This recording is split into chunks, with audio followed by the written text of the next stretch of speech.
E aí pessoal, tudo bom? Dando continuidade aos nossos estudos, hoje a gente vai falar sobre xamanismo ou xamanismos, tá? Eu quero começar com a ideia de que xamã ou xamanismo é um termo generalizante que foi retirado de um termo específico, que é Samã, lá da região da Sibéria, tá? do povo Tung. E aí foi feita uma tradução para o russo e tudo mais até a gente chegar desse samã virar um xamã, tá? E aí usa o termo xamanismo dentro da sociologia, da antropologia, das ciências da religião, para a gente entender o quê? Que a gente está falando sobre um conjunto de práticas que existem vários elementos, que são o êxtase, tá? A prática do êxtase, de entrar em transe. Existe a saída do corpo, através de rituais e tudo mais, a saída do corpo, que alguns vão chamar de voo xamânico ou voo mágico, tá? Que é quando o xamã ele vai sair em espírito do corpo. E você tem o elemento de práticas de cura, tá? Justamente através desse processo xamânico. Tá? E a gente tem a questão da possessão por espíritos. Tá? Alguns teóricos, por exemplo, como Mircea Eliade, ele não vai colocar a possessão. Ele vai dizer que o xamã não tem possessão. E outros teóricos posteriores ao Mircea Eliade vão falar que sim, a possessão é um elemento basilar dentro do xamanismo. Tá bom? Então, inclusive, eu recomendo, tem um livro do Mircea Eliade que é só sobre xamanismo, né, as práticas do êxtase. Tem esse livro aqui, que fala de outras religiões, faz parte de uma coletânea, e tem um capítulo sobre as práticas do êxtase. Tá? Tem esse livro aqui do Carlo Ginzburg, o historiador italiano, assim como um outro, Benadante, como eu mostrei em um outro vídeo, que vai falar também, vai discutir uma questão sobre práticas xamânicas na Europa, principalmente, tá? Do caso dos Benadante, lá na região da Itália, no período medieval, existem vários relatos em processos da Inquisição, que há relatos de indivíduos que saíam do corpo para combater, em forma de espírito, alma, para combater bruxas e feiticeiros, e inclusive demônios. Chegavam até ir aos infernos para proteger colheita, tá? Inclusive em formas animais, de borboleta, de lobisomem ou forma humana mesmo. Tá? Sobre xamanismo, mais especificamente aqui na Amazônia, tem esse aqui que eu acho muito bom, A Queda do Céu, que já é do xamanismo Yanomami. Então você vê que tem muitas fotografias com uso do paricá, fumo de tabaco, tem desenhos, tá? Muito bom. Tem esse aqui, que é resultado da pesquisa da Montagner, Delvair Montagner, A Morada das Almas. Muito bom, muito bom, muito bom. Inclusive tem ilustrações também do mundo espiritual dos indígenas daqui. Tem um livro, eu vou deixar linkado aí para vocês na descrição do vídeo. Eu escrevi um artigo fazendo uma comparação com as práticas espíritas que eu falei nos vídeos anteriores. Vocês vão ver as semelhanças aqui, mas eu tenho tudo bonitinho, explicadinho de forma mais didática, com as referências todas. Vou deixar aqui na descrição e também vou deixar as práticas xamânicas com o espiritismo, né, um diálogo possível, e um artigo também sobre iconografia xamânica ameríndia, né, na Amazônia, já antiga, através das cerâmicas arqueológicas, tá? Olha isso aqui, seria o mundo espiritual, a maloca no mundo espiritual, a casa. E aqui tem esse livro também, daqui dos professores da UFPA, o Heraldo Maués é um organizador, né? Tem livro da Thaís, tem artigo da Thaísa, tem artigo do Aldrin, tá? Falando sobre a pagelança já, que seriam práticas xamânicas que já misturam com práticas indígenas, práticas católicas, de práticas do catolicismo popular, e com religiões afro também. Então tem tambor de mina, umbanda, tá? Bom, voltando. O que acontece? Essa característica de práticas xamânicas, ela é muito forte, foi muito forte, hoje nem tanto, mas ainda há uma presença grande, na Sibéria, na Ásia. Você tem a Ásia como um todo e você tem ali a região da Sibéria, que é da onde vem o termo xamã, tá? Por quê? Porque a população daquela região, que tem as características que a gente chama características mongoloides, né? Ou seja, características dos povos mongóis, não é mongoloide de ser idiota, de burro e tal. Quando a gente diz, por exemplo, uma criança que tem, uma pessoa que tem síndrome de Down, que ela tem o olho puxado e tal, isso são características mongoloides, de povos mongóis, tá? Da Mongólia, que é aquela região ali das pradarias da Sibéria, já próxima da Sibéria. Tá? Então, como essa população, num passado muito remoto, migrou através do Estreito de Bering da Ásia para a América e veio dar a origem aos nossos povos aqui ameríndios, tá? Possuem práticas muito parecidas. Mas não se engane, a prática xamânica é como se ela fosse uma base para vários tipos de religiões. Tá? Eu vou explicando, vocês vão me entender melhor. Então, naquela região da Sibéria, existe a prática xamânica, que a gente tem os elementos basilares, que o Mircea dá esses elementos, né, mas nem todos, porque ele não concordava com a possessão. Então você tem o uso do tambor, é muito presente, tá? O tambor, a batida do tambor, a batida de palmas, o chacoalhar do maracá, no caso aqui dos ameríndios da América do Sul, vai criar uma espécie de compasso que vai auxiliar o xamã a entrar num estado mental que para ele poder entrar no êxtase, para ele poder ter um processo de transe.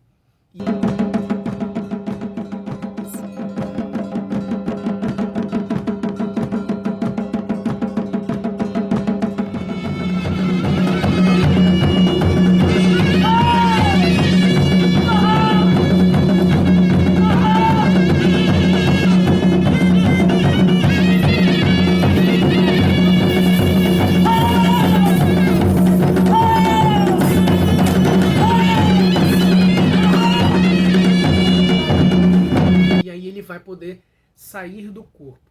Os vários outros teóricos vão dizer que o xamã ele é um mestre dos espíritos, tá?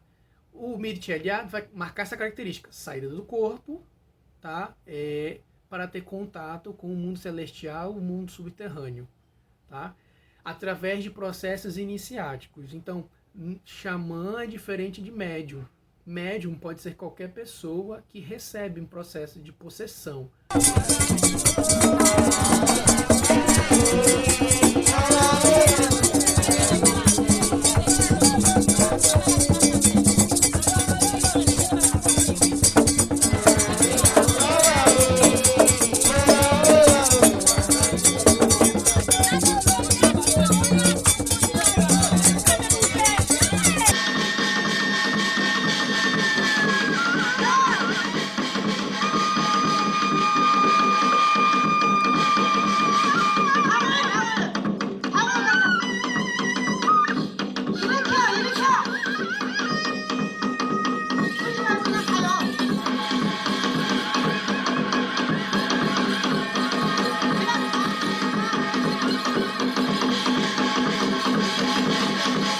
O xamã não, ele domina isso, ele passa por um treinamento para ter domínio disso. Então ele controla os espíritos. Na perspectiva desses outros teóricos, para o Michel Eliade não tem essa característica da possessão, tá? Ele vai falar muito sobre esses processos iniciáticos, de morte simbólica, né? Então o processo de entrar em transe é uma quase morte. Perceba, em várias culturas existe a definição específica sobre saída do corpo, e em algumas outras, principalmente várias tradições africanas, pelo menos nos textos que eu li, eles não definem muito bem essa saída do corpo como ela é, tá? Por quê? Em algumas tradições você tem um corpo e você tem o seu espírito. O seu espírito sai do corpo para vir outros espíritos, outros seres, tá? Não só de espíritos de pessoas mortas. Tem várias outras categorias de seres celestiais, infernais, mudanos, da floresta, dos rios, de vários elementos e assim por diante, tá? Em outras, o espírito fica aqui e os outros vêm. Em outras, tem o seu espírito e vários outros espíritos dentro do seu corpo, tá? Em outros, você tem duas camadas de espírito, que uma saindo não tem problema, mas se sair a terceira é morte, tá? Então, em algumas culturas, o processo de possessão, ele se inicia, né? Você vê aquela característica muito comum do processo xamânico de êxtase, é a tremedeira, né, no corpo. Às vezes de rugido, né, de se debater todo, como botei nos vídeos logo no início aí para vocês. Porque o espírito está deixando o corpo. Então esse processo do espírito sair do corpo, o corpo já entra em choque e depois entra o outro, tá? É muito comum. Em algumas práticas você vai ter a questão de girar, né? A pessoa gira, quem é do candomblé e da umbanda, do tambor de Minas sabe essa característica do girar, porque a energia ela vem espiralada aqui no ori, no topo da cabeça. Em algumas culturas a saída do espírito é pela boca, pelo nariz, outras é pela cabeça, outras simplesmente se desloca, tá? Bom, então como você teve essa característica de travessia, né, desses povos asiáticos para a região aqui da América, você vai ter esses elementos nos povos indígenas do Canadá, nos povos indígenas dos Estados Unidos, nos povos indígenas mexicanos, aqui dos Andes, fortemente, e aqui na América do Sul. A característica mais forte da América do Sul, do xamanismo na América do Sul, é o Medicine Man, ou seja, o curandeiro. Então, o chamado pajé, essa palavra pajé vem do termo paié, do tupi, e aí há essa adaptação, essa mudança aí para pajé. Ele vai ter essa habilidade de sair do corpo, de se comunicar com os espíritos, de receber a possessão por outros espíritos, mas ele vai principalmente ter uma característica de curandeiro, tá? De ser médico.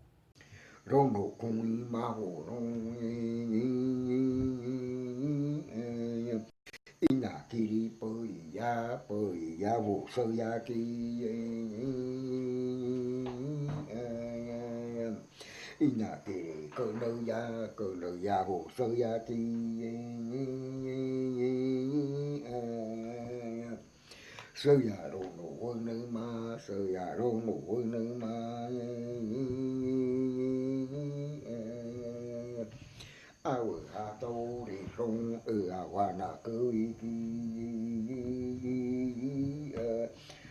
Então, como ele controla os espíritos, ele é um mestre dos espíritos, ele sabe que espírito chamar para fazer uma cura específica.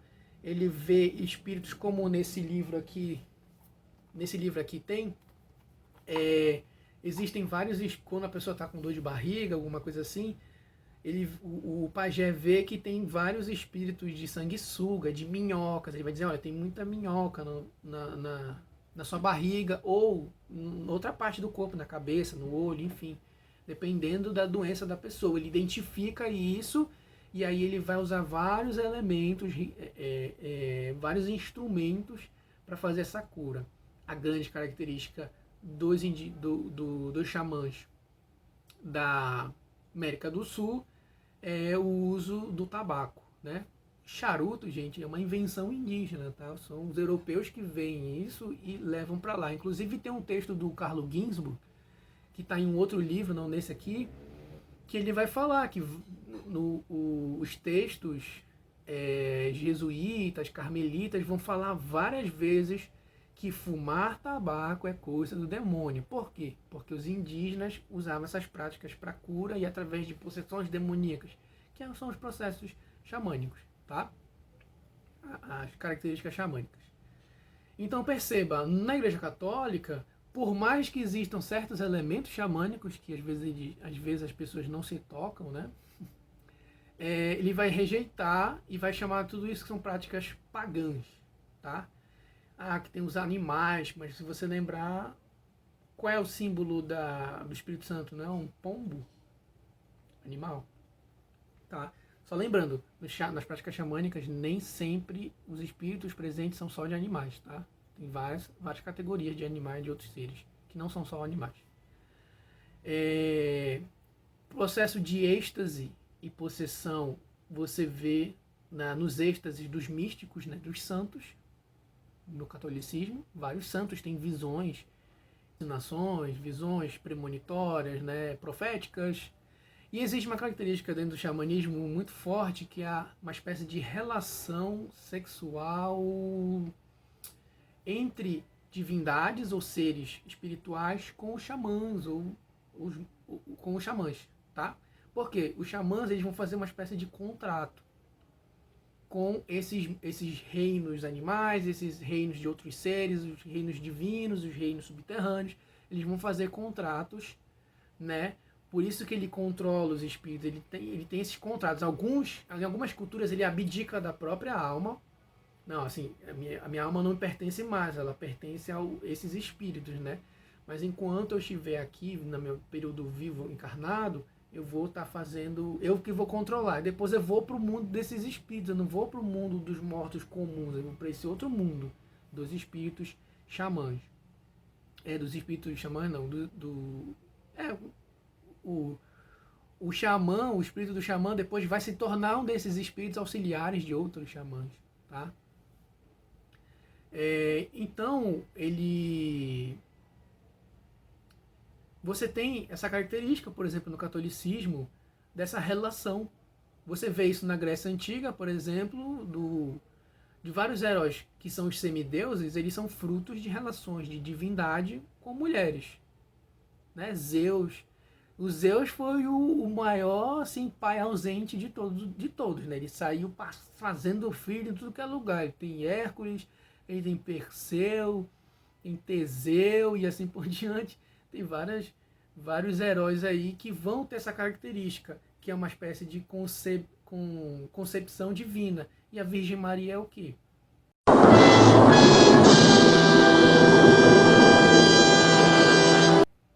Concepção divina. Os xamãs têm uma característica muito forte, que é de que eles vão, quando eles entram em êxtase e saem do corpo, eles são auxiliados por outros espíritos. Quando eles querem ir para os planos divinos, que são nos céus, nos altos, lembra que aquela região ali da Ásia, nas pradarias na Sibéria e nas pradarias da Mongólia, são muitas montanhas, então eles vão associar vários espíritos celestiais, como o espírito das montanhas, e tem vários tipos de pássaros muito grandes, né? Então, aqui na Amazônia, na região da América do Sul, vai se repetir essa característica dos voos mágicos de hipersubterrâneo, né? Eles vão ser auxiliados por seres celestes, normalmente com asas, né? Então, dentro do cristianismo, a gente pode entender os anjos, tá? Que é uma coisa que vem da antiga Babilônia, que teve nos egípcios, que foi pro panteão, vamos dizer assim, de seres celestiais dos judeus, que passou para o cristianismo e que passou para o Islã também, tá? Essa coisa dos anjos, mas eu faço um vídeo só sobre isso. Voltando à característica dos indígenas daqui da América do Sul, o animal, não só da América do Sul, mas da América Caribenha, do México também, o animal que é mais forte, essa presença animal, é do jaguar, né? Que aqui a gente entende como a onça, né? A onça pintada ou a onça preta, né? Que é preta pintada, na verdade. Mas acho que todo mundo já viu aquele filme da Disney, o Eldorado, né? A questão do jaguar. Recomendo muito fortemente assistir aquele filme Apocalipto do... como é o nome dele? Do Mel Gibson. Que é do Mel Gibson, muito bom, falando sobre, eu creio que sejam os astecas, né? Essa presença da onça, do jaguar é muito forte, tá? Mas tem outros animais, como morcegos, que inclusive eu li um processo iniciático que eu acho que eu deixei, eu coloquei, ele tem na minha dissertação, que o treinamento para ter visão de morcego, né, na perspectiva de alguns indígenas, acho que era do Mato Grosso, era que eles tinham que entrar debaixo d'água, num rio. O mestre deles, né, o pajé, espalhava na água uma resina de uma árvore específica, que eu não me recordo agora, que ela ardia, ela machucava os olhos, né, e causava um pouquinho de alucinação, vamos dizer assim, a substância dessa resina. E aí ele jogava na água, então eles tinham que ficar debaixo d'água aqui. Aqui é a superfície, né?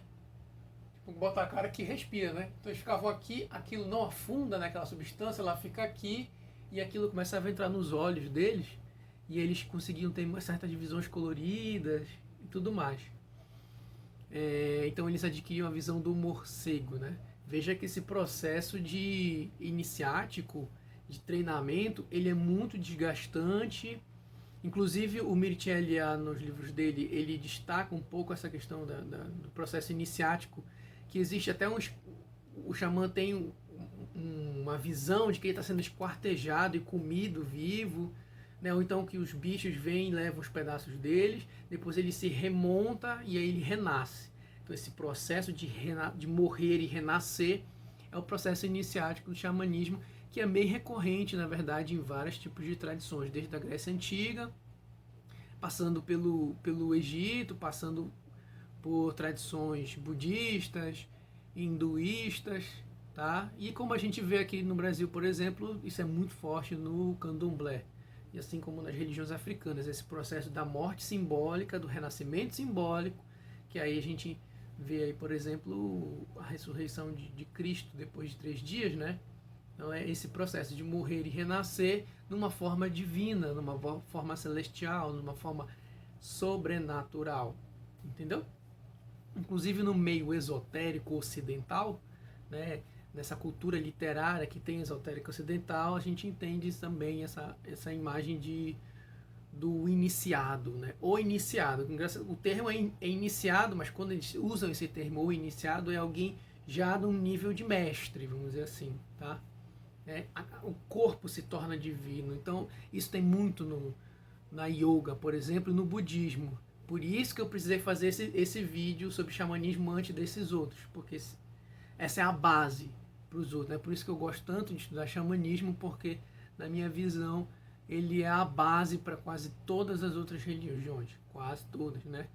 Lembrando, existe também, eu li num texto sobre o êxtase, né? Vou deixar aqui para vocês o livro, que existem processos de êxtase onde não há espírito em volta, não há espírito, não há divindade.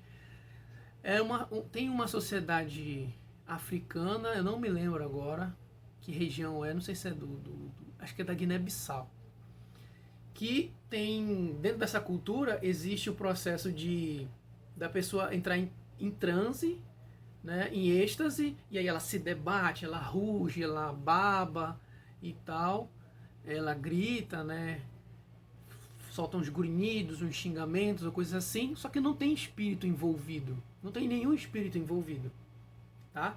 É um comportamento que não é místico na visão desse povo, não é místico, mas ele é um comportamento guerreiro e que é louvável no intervalo de tempo da adolescência, que vai até uns quase 30 anos, né? Uma espécie de adolescência prolongada na nossa perspectiva de mundo, de visão de mundo ocidental. Então, eles se debatem. No momento onde eles têm algum tipo de frustração com garotas, eles se sentem humilhados ou qualquer coisa assim, eles têm essa coisa de se debater, de gritar e tudo mais. E que se a gente parar para pensar, já fazendo um exercício antropológico, né, o que os nossos adolescentes, as nossas crianças fazem quando elas se sentem frustradas? Que a gente fala, né, bate pé, grita, se joga no chão, rola e tal. Se você parar para pensar um segundo, nas manifestações mais extremas desse tipo de comportamento, a gente pode enquadrar que a pessoa fala assim, sabe, a criança está possuída. Não é possível. Olha o que a criança está fazendo. Não é? Inclusive tem um meme muito famoso, né? Que é de um garoto que a mãe dele corta a conta dele no World of Warcraft, um jogo, e ele fica possesso. Ele fica possesso. Vê a expressão que a gente fala? Ele fica possesso.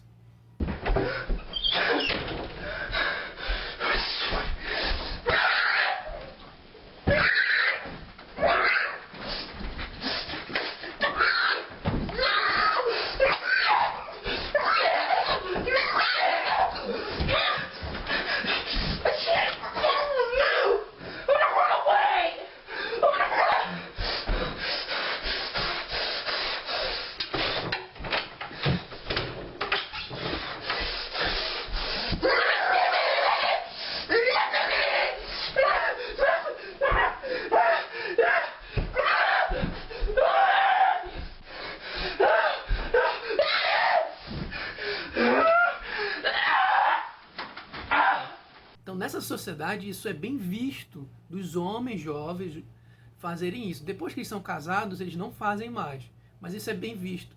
Inclusive em momentos de se deparar com um inimigo, com algo assustador, né? Inclusive em outras culturas, eu li que tem a ideia de que a pessoa, quando ela enfrenta um medo muito grande, a alma deixa o corpo. E aí ela tem aqueles chiliques assim, pá, e aí a alma deixa o corpo.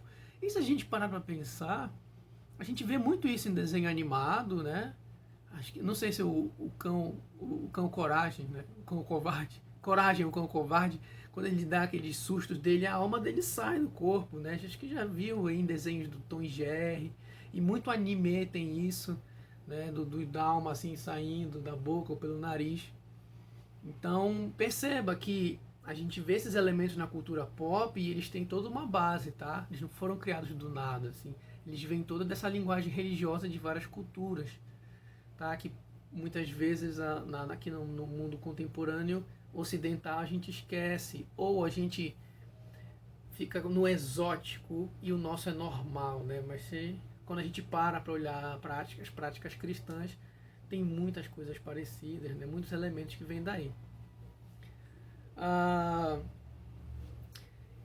Que a gente pode ver também essa questão do sacrifício, do uso de animais, principalmente quando a gente vê essas práticas espiritualistas, místicas, né, que tem elementos xamânicos, por exemplo, no voodoo haitiano, na santeria, como a gente vê também no candomblé, no tambor de mina, na umbanda. Aí aqui mais especificamente no Brasil a gente tem aí a Jurema, temos a a Jurema, temos a União do Vegetal também, que utiliza alucinógenos e vários tipos de variações, que eu vou fazer vídeos só sobre elas, tá? Que utilizam bebidas da ayahuasca, os ayahuasqueiros, né, o Santo Daime, que são chás que vêm dessa tradição já mais ameríndia, mais regional, tá? O uso do maracá. Quando a gente pensa nesses feiticeiros, no termo antropológico, é quando o Eduardo Viveiros de Castro fala muito sobre isso.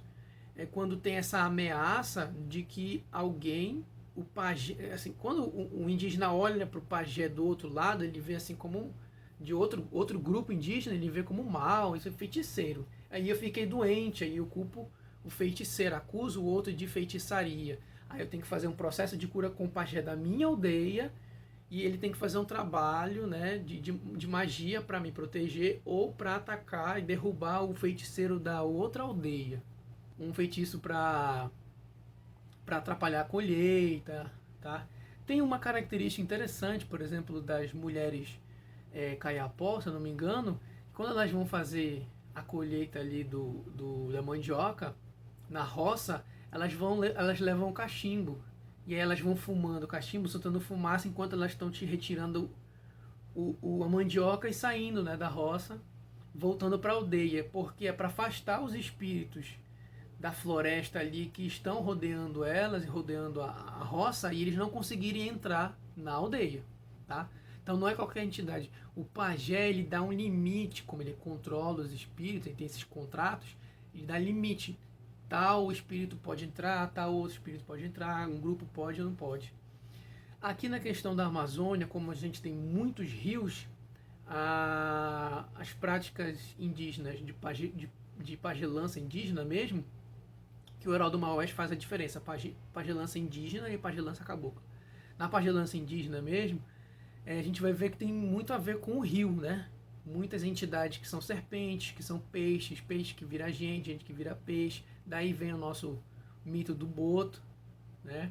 Inclusive, lembra que eu falei dos seres humanos terem relações sexuais com seres divinos, inclusive engravidar e tudo mais? O boto é o quê? O boto é uma versão mais moderna dessa tradição de relações sexuais com seres místicos, tá? Ou divinos, enfim, tá?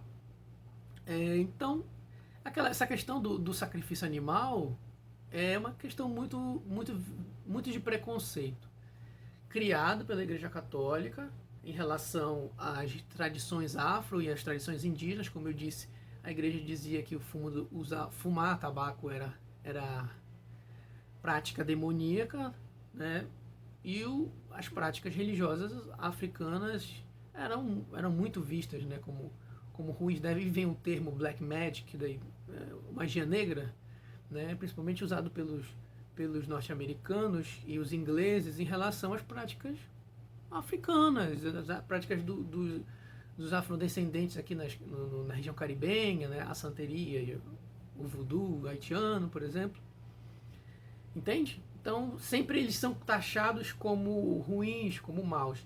Ah, mas tem sacrifício de animal. Tá, mas você se alimenta de animais. Você come carne vermelha com sangue. Tá bebendo sangue de boi ali. Você tá comendo a carne do boi e tá bebendo sangue do boi. Né? Mas, pô, mas não sei o que, mas ele tem um contexto religioso. Se você parar para pensar, no cristianismo, nós estamos... No cristianismo, não, que eu não sou católico. Mas no cristianismo católico, você come o corpo de Jesus e bebe o sangue de Jesus de forma simbólica na hóstia. Tá? E quantas vezes as pessoas fazem um almoço do Sírio? Elas matam um pato para comer pato no tucupi. Faz uma oração. Então, é um dia ritual religioso, onde há a prática ritual de fazer uma reunião da família, matar um pato, fazer o pato e comer em família o pato, fazendo uma oração, agradecendo a Virgem Maria, Nossa Senhora de Nazaré e tudo mais. O Natal, a mesma coisa, as práticas da Páscoa, a mesma coisa, e assim por diante. Tá? A não ser que você seja vegetariano, vegano, aí sim você não faz essas práticas. Mas fora isso, todos fazem. A questão é, quando você vê pessoas negras matando, sacrificando um animal para um determinado trabalho espiritual e religioso, você vê logo todo aquele arcabouço histórico de preconceito, de racismo, que vem e fica no seu olhar. Você fica com medo já, né? Mas quem nunca come depois ou antes de uma reunião religiosa? As pessoas comem, distribuem lanche no velório, né? Então, por isso que eu gosto muito de estudar o xamanismo, que ele dá essa base para essas várias outras práticas que vão, né, já vai para nível de sacerdócio, uma estrutura doutrina e tudo mais. Veja que o espiritismo, por exemplo, que eu fiz nos outros vídeos, ele tenta cientificizar essas práticas xamânicas. Entendeu? No lugar do pajé que cura, vem entidade de médico, vestido de médico, com aparato médico. Eu explico isso no artigo que eu vou deixar aqui na descrição. Tá? E vou fazer um vídeo só sobre as religiões afro, especificamente, africanas mesmo. Vou fazer só um sobre a santeria, só sobre o voodoo, só sobre o candomblé, só sobre umbanda, tambor de mina e Jurema, a união do vegetal. Mas eu precisava explicar essa. Sim, e lá na Ásia ainda tem, né, sociedades Bon que são dali do Himalaia e tem práticas xamânicas assim, raiz mesmo, entendeu? E essas práticas se mesclaram um pouco com os budistas tibetanos, né? O budismo tibetano é um dos mais místicos que tem. E lá no Japão também tem, por causa do Shinto, que se misturou com o budismo ali, e aí tem muitas práticas xamânicas, muitas. Na Coreia, inclusive, aquele videozinho de possessão que eu mostrei é da Coreia, viu? Aquela que a mulher tá com os panos e aí ela cai, é coreano. Então, eu vou fazer um vídeo só específico sobre isso, sobre essas coisas, porque é muito longo, é muita coisa, praticamente falar de tudo que é religião, tá? Fazer um vídeo só sobre essa questão dos anjos, dos seres alados que vêm buscar. No caso aqui da da Amazônia, são os urubus, que como a gente vê na cerâmica do Tapajó, como tem nos mitos Munduruku, são os urubus, os grandes urubus, o urubu real, né? E tem várias espécies de urubus, eu não sei se você sabe, mas tem várias espécies de urubus. Então eles vêm e levam o xamã para esse plano celeste, e aqui na Amazônia, principalmente no Marajó, a gente tem práticas de pagelança cabocla, que fala sobre a linha do fundo, né? Que seriam esses espíritos do fundo do rio, a encantaria amazônica. Vou fazer um vídeo só sobre isso, tá? Então, é isso. Qualquer coisa, deixa aqui nos comentários as suas perguntas. É um assunto muito longo e eu recomendo fortemente para que vocês leiam os artigos que eu vou deixar aqui, e vou deixar um link também de uma resenha que eu fiz sobre o uso de ayahuasca, o fumo do tabaco, tá? Que tem já lá no blog Mundo História Ciência. Se inscreve lá, curte lá, comenta lá, compartilha com quem você acha que tem interesse nesse assunto, tá bom? Deixe suas perguntas aqui, curta o vídeo, compartilhe, se inscreva aqui no canal, que aí toda vez que eu lançar o vídeo, se você não vê lá no Instagram o anúncio, o YouTube vai te notificar, tá bom? Tchau!